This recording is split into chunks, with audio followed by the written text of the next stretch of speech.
Hey, greetings everyone. I'm getting to finally make a video here. I got my program all downloaded and I finally feel like I'm all set in order, and we're already halfway through the first week.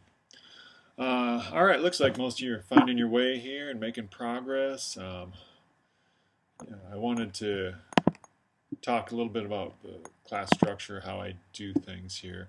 I do tend to like to utilize videos. I find them fairly easy for me, and hopefully they work out well for you. Uh, with our course structure here, how this first week is going is pretty much how most of the course will go. We'll go to module 1 here we're working on. Thursdays will typically be when we will have research due, and the research will be this combination of looking at historical photographs and contemporary photographers, or doing some readings from your book, finding other readings, and the goal for you on these posts is to connect all this stuff together. Well, not all of it. You only have, what are we doing, 300, 500 words, so you're not going to be able to pull all this together, but what I want you to do is find those high points, those things that piqued your interest, things that you found made you ask questions, or things that you found enlightening or interesting or whatever it is, and try to connect the different readings together as well as the different photographs together, historical, contemporary, find some sort of relationship or dialogue with those, with the research, and with each other. And I always do believe I want to hear questions from you. I hope these things, these ideas bring up questions. The way I look at this course broadly is technically I want you to learn the camera. I think a lot of people take photographs and don't really ever learn the basics of the camera. We're really not going to get too much into editing the photographs. We will a little bit with the next project, and you can certainly go and do that. But there's lots of photo editors out there. I'm not going to get too technically involved with that. I do think that's an important part of it, but we don't have the time.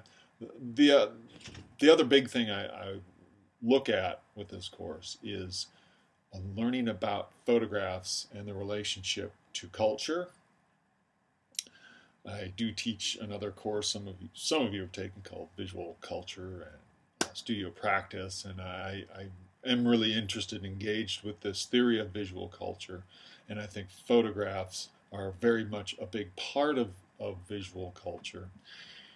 And so I want to bring in the theory of photography, historical theory, contemporary theory, because I don't think we always get that understanding. And I think it plays a big role as we look at photography as art, because it is a very different art form than drawing or painting and ceramics, with all those very traditional art forms.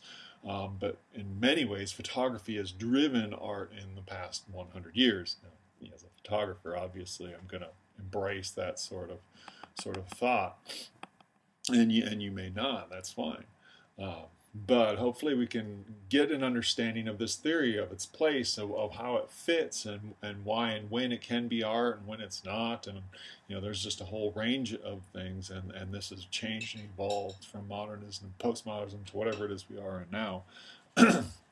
So hopefully we can get a little bit of that discussion. All right, so we look at, to me, one of the biggest things we get in this class is this idea, are these theories, because I don't think most people seek that out. We also are working technically on the camera as our focus, but we will do a little post-processing and talk about that, and making images black and white and colored, little things like that to push it. So those are the big goals of this course. This was a challenge when I was first approached to make this course. I knew that I would get people with a vast array of skill levels.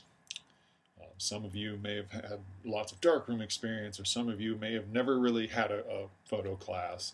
So to deal with all that, I didn't want to make all this technical stuff and bore those who already know that stuff. I want to challenge them in a different way, and some of you are going to get challenged in a technical way and conceptual way and whatnot. So that's our goal with the course. So this will be our typical layout to give you an overview. Hopefully, understanding exposure of a camera, all that information is here. We're focusing on the aperture with this first project. The next one will be a shutter speed. And those are primary ways of controlling light, i.e. exposure. When we take photographs, our cameras can do much of this automatically, but they do make a huge aesthetic decisions when they do that. You give up a huge amount of control, visual control, when you allow the camera to make exposures. So that's what I want you to start thinking about, is actually creating that photograph, using those tools on that camera, in the camera itself, to make those images. Activities and assignments, this is the stuff we're doing. We are going to have this written stuff and this reading and this research. We are really this is a studio class, but I want us thinking about this, and then thinking about our images wing, and thinking about that relationship between the ideas and the visuals and the aesthetics and all these things, and then using, of course, these tools here, focusing on aperture to do them. All right, so there's a little overview. Sorry it took a few days to get to this point. There's an overview of this course, of the modules, of course, and the discussions. There's been some questions about that. This is where you can post all your information.